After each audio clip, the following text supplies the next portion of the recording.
अब आप श्री रामचरितमानस की कथा सुन रहे हैं।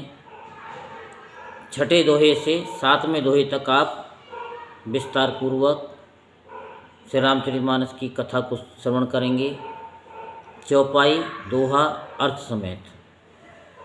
इसलिए आप लाइक और कमेंट बॉक्स में जय श्री राम और शेयर करना ना भूलें। जड़ते तन गुण दोष में विश्व के करतार, संत हंस गुण गहई पहे परिहरि बारि विकार।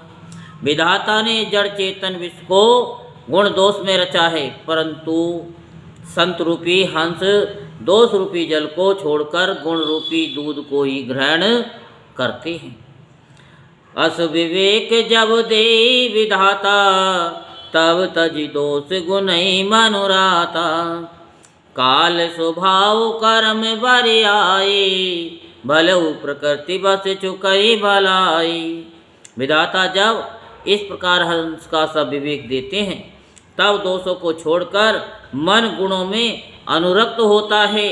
काल स्वभाव और कर्म की प्रबलता से भले लोग साधु भी माया के वश में होकर कभी कभी भलाई से चूक जाते हैं। सो सुधार हर जन जम लेहि, दलि दुख दोष विमल जसु देहि।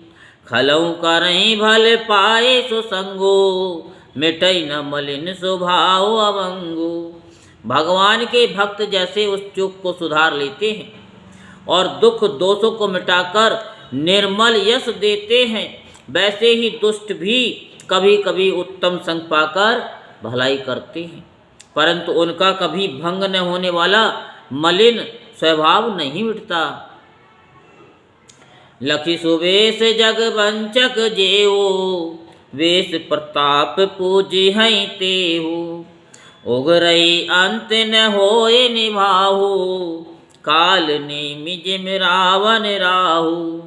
जो वेशधारी ठग हैं, उन्हें भी अच्छा साधु का सा वेश बनाए देखकर वेश के प्रताप से जगत पूजता है, परंतु एक न एक दिन वे चोड़े आ ही जाते हैं। अंत तक उनका कपट नहीं निभता, जैसे काल नेमी रावण और राहु का हाल हुआ। कियऊ को वेश साधु सन मानो, जिम जग जामवंत हनुमानु। हानि को संग सुसंगत लाओ, लोकौ वेद विदित सब काहू। बुरा वेश बना लेने पर भी साधु का सम्मान ही होता है, जैसे जगत में जामवान और हनुमान जी का हुआ। बुरे संग से हानि और अच्छे संग से लाभ होता है, ये बात लोक और वेद में है और सभी लोग इसको जानते हैं।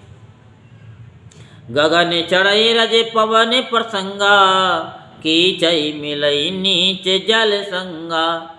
साधु असाधु सदने सुख सारी, सुमिरहि राम दे गनिगारी।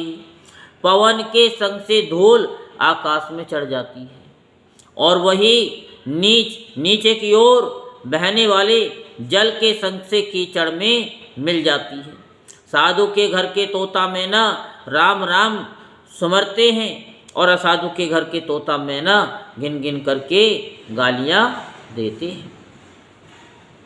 धूम को संगत कार्य के होए, लिखिए पुराण मंजुमस सोई। सोई जल अनल अनिल संघाता, होई जलद जग जीवन दाता। कुसंग के कारण धुआं कालिक कहलाता है, वही धुआं सुसंग से सुंदर साई होकर पुराण लिखने के काम में आता है, और वही धुआं जल अग्नि और पवन के संग से बादल होकर जगत को जीवन देने वाला बन जाता है। ग्रह वे सजे जल पवन पट, पाई को जोग सुजोग। होय को वास्तु सुवास्तु जग, लखई सुलक्षण लोग। ग्रह औषधि जल वायु और वस्त्र, ये सब भी कुसंग और सुसंग पाकर संसार में बुरे और भले पदार्थ हो जाते हैं। चतुर एवं विचारशील पुरुष ही इस बात को जान पाते हैं। सम प्रकाश तम पाक दुहु, नाम भेद विद के। शशि शोषक पोषक समुझी जग जस अप जस दीन। महीने के दोनों पखवाड़े में उजाला और अंधेरा समान ही रहता है, परंतु विधाता ने इनके नाम में भेद कर दिया है। एक का नाम शुक्ल और दूसरे का नाम कृष्ण रख दिया। एक को विधाता का बढ़ाने वाला और दूसरे को उसका घटाने वाला समझकर जगत ने एक को सुयश और एक को अपयश दे दिया है। जड़ चेतन जग जीव जत सकल राम में जान। बंदौ सबके पद कमल सदा जोरि जुग पान। जगत में जितने जड़ और चेतन जीव हैं, सबको राम में जानकर मैं उन सबके चरण कमलों की सदा दोनों हाथ जोड़ करके वंदना करता हूँ। देव धनुज नर नाग खग प्रेत पेत्र गंधर्व। बंदों के नर रजनिचर कृपा करो अब सर्व। देवता दैत्य मनुष्य नाग पक्षी पितृ गंधर्व किन्नर और निशाचर सबको प्रणाम करता हूँ, अब सब मुझ पर कृपा कीजिए। और आप क्या करेंगे? लाइक कमेंट बॉक्स में जय श्री राम और शेयर करना ना भूलेंगे। जय श्री राम, जय श्री राम, जय श्री राम।